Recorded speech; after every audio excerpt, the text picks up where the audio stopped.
Have you tried searching the Social Security Death Benefit Index during your genealogy research?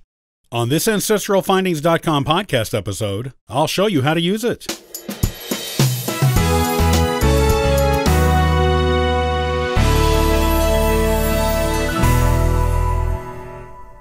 If you are looking for more information on ancestors who lived in the 20th century and beyond, you should not overlook the Social Security Death Benefit Index.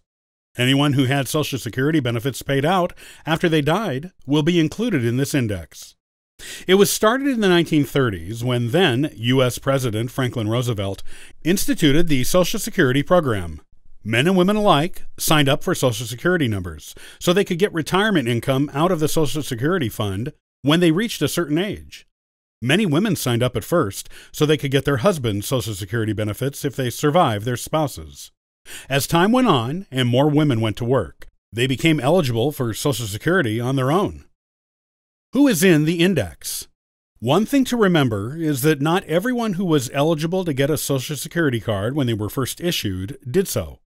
Some people opted not to participate in the program back when it was voluntary. Even today, not everyone who dies will end up in the index.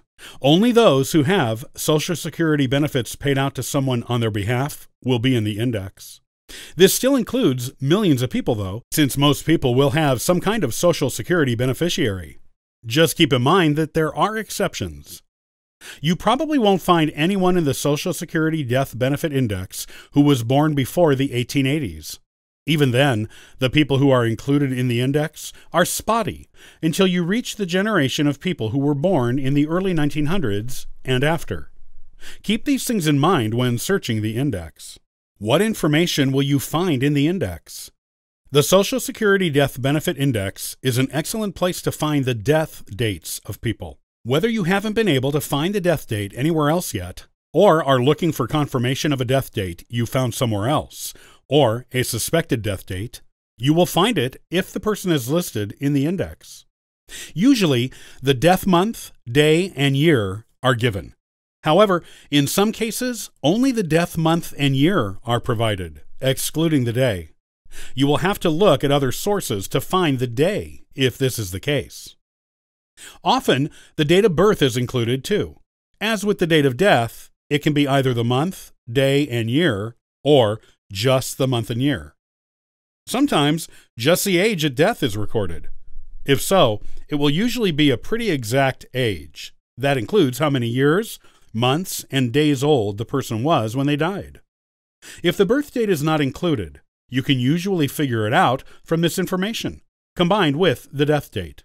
The last city and state of residence of the person is also included, often along with the country, but not always. And sometimes it is the country and state, but not the city. Once in a while, it is all three. This will help you decide if the person is your ancestor, if the name is very common and you know where your ancestor lived, or at least the general area where they lived. Other times you may be surprised at the location of their last residence, but still know it is your ancestor based on the birth date or an unusual first or last name that is particular to your family. If the last place of known residence isn't what you would imagine it to be, you have a new family mystery to look into. Why was your ancestor living in this location when he or she died? It opens up room for all kinds of new genealogical stories to unfold for you. Where can you access the Social Security Death Benefit Index?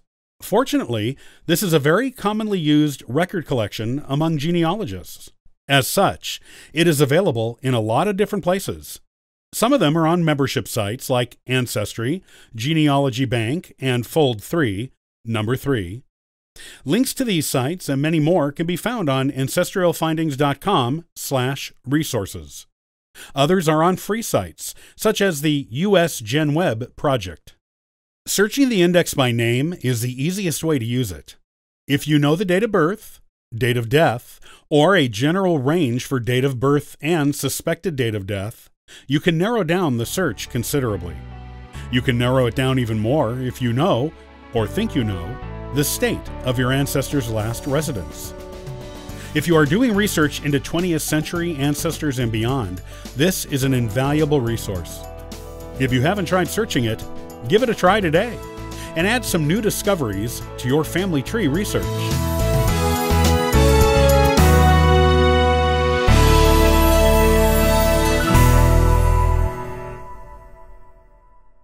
Are you familiar with Griffith's valuation of Ireland? If not, now is the time to become acquainted with it in the next AncestralFindings.com podcast episode.